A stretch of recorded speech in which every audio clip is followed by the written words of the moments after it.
they said I needed a transplant. As soon as the oncologist looked at the MRI, they knew.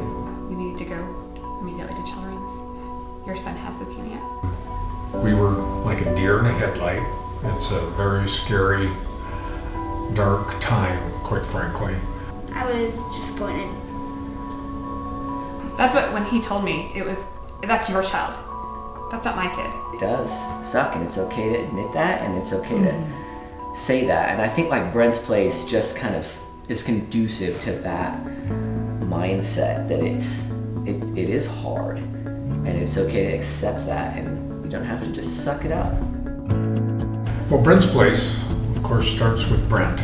And Brent was 13, healthy, spirited, excited about life.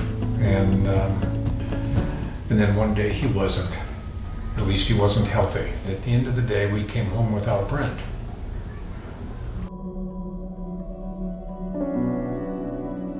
But we came home resolved to do something to honor what he had been through and the way he had been through it.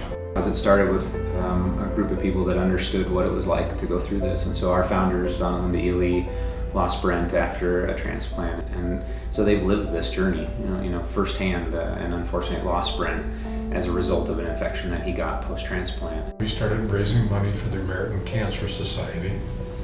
And then 9 years later, we created the Brent Ely Foundation and the first Brent's Place. Put simply, it's to provide housing and support for pediatric cancer patients and their families, but I think that's put simply. It really is about allowing life to continue during what probably would be a point where most people would just shut down. At the root, we provide housing. We provide clean, safe housing, and that is what's most important at the core. This is life or death. This is not, I'm trying to help my child for 6 months as they get better. It's fighting for your child's life. They'll stay in the hospital typically 2 to 4 or 5 weeks after the transplant, recovering and convalescing from the transplant.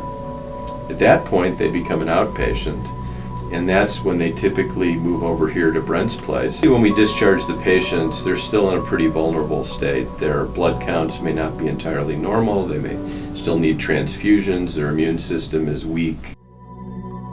The people around us didn't necessarily understand that, or they would offer to help, which was wonderful, but they would say, "Oh, my daughter has bronchitis." They're really scared about being around other people because for their child, that could be a fatal mistake. So apartment-style living keeps them more isolated from crowds, from other people. That's a big way to prevent typical community-acquired viral infections, which are some of the more challenging problems our patients can get. They're relieved when they come. They walk in and they just feel relieved because they really don't know. It's such a horrible time.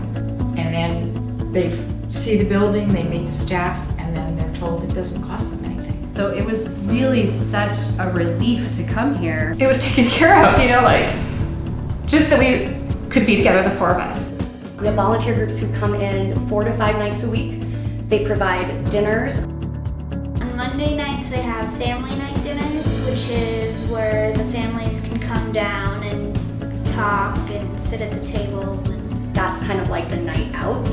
They just become your family here because they get it.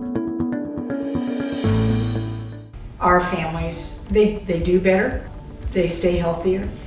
From the beginning, it's been make a difference for children with cancer and their families, one day at a time. We really do make every day better. The most significant thing that I will ever do in my life, is what we're doing here. It can grow. It can grow. It will grow. So relieved that we would have a place where we could all be together, and I think it was very safe emotionally. You can just go downstairs and say, I need this, I'm having a difficulty with this, and they just make it happen. a wonderful home, nice food. I do like living here.